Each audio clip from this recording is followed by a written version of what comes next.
Panda! Hello, I'm Alex, also known as Mr. Panda, and this is my review of Cadence of Hyrule, Crypt of the NecroDancer, featuring the Legend of Zelda for the Nintendo Switch. Music has always been an integral part of Nintendo's The Legend of Zelda series. Sometimes it ties directly into the plot, like in Ocarina of Time or The Wind Waker. Often, catchy songs like Koji Kondo's iconic original theme and Breath of the Wild's majestic melody become instilled into gamers' hearts. Cadence of Hyrule presents an experience that not only celebrates generations of the franchise's music, but also offers an adventure comparable to classic 2D Zelda games. Cadence of Hyrule is a Zelda-themed spin-off of the rhythm roguelike Crypt of the NecroDancer, and it strikes up a well-rounded blend of the two gameplay styles. Core movement and combat are based on NecroDancer's clever concept of hopping to the beat. Your steps must line up with the tempo, or you are temporarily stunned. The interface assists players with a meter that visualizes the pulse, and glowing disco tiles that signify character spacing. Enemies also have their own patterns that coincide with the music. You attack them by ramming into them, automatically brandishing your weapon. It's incredibly satiating to jump, dodge, and fight along to a song. It becomes a more complex dance, as you're surrounded by enemies requiring different strategies while keeping the rhythm. Cadence of Hyrule goes beyond its ingenious rhythmic action by fashioning an entire Zelda adventure around it. At first glance, the game looks similar to A Link to the Past. Part of the credit goes to the excellent art design, filled with gorgeously animated sprites in a familiarly retro Super Nintendo-esque world, but the premise also lines up with traditional titles in the franchise.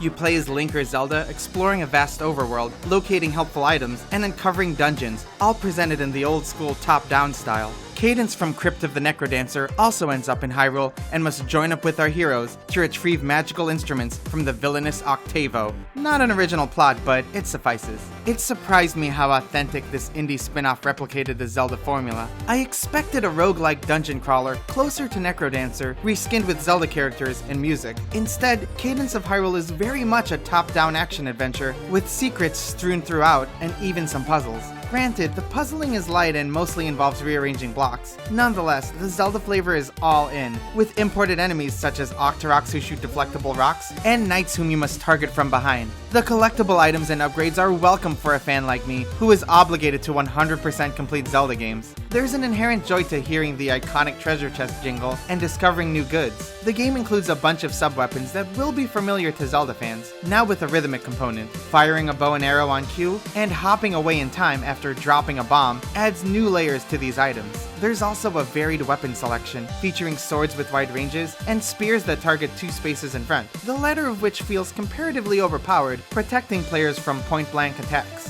Music is the backbone of Cadence of Hyrule, and it delivers. The developers didn't settle for simply reusing the original music, and instead composed their own amazing remixes of Zelda tunes. The overworld theme alone mashes up Link's Awakening, Ocarina of Time, and The Wind Waker. I found it difficult to stop nodding my head to the catchy songs, fused with various instrumental stylings, which in turn helped me with the rhythmic gameplay. The soundtrack makes me so euphoric that I turn on the game just to hop to my favorite tunes. I could just as well start a new game, since every playthrough features a randomized overworld, one way that Crypt of the NecroDancer's mechanics enhanced this Zelda adventure. During my first playthrough, I didn't even realize the world layout was specifically seeded for me, as the map sported a natural design flow. Cadence of Hyrule's dungeons are procedurally generated, so every floor changes upon death. These are more similar to NecroDancer's dungeon crawler maps, but they don't fit as well in Zelda, where I expect deep puzzling mazes. Instead, they're generic enemy rooms, and small ones at that. Most of the few dungeons comprise of a couple of crypts, a hub, and a boss. Admittedly, the bosses, a combo of a Zelda monster and an instrument, are the best parts of the dungeon, even though they all require the same dodge and hit tactics. Cadence of Hyrule is much more forgiving than NecroDancer's roguelike nature.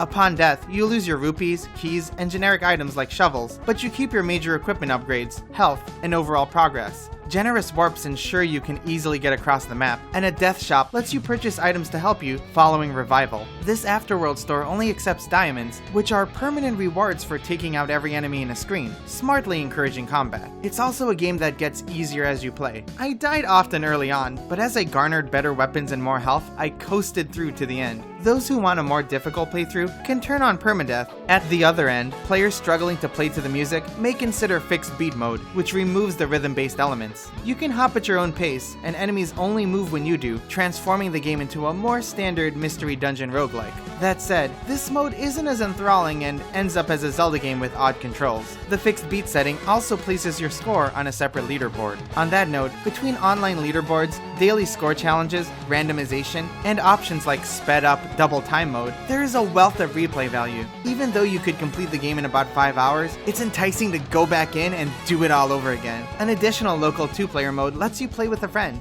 There are no special multiplayer challenges like Four Swords though. It's purely co-op play, which is enjoyable, albeit occasionally frustrating when you and your partner miss the beat and bump into each other.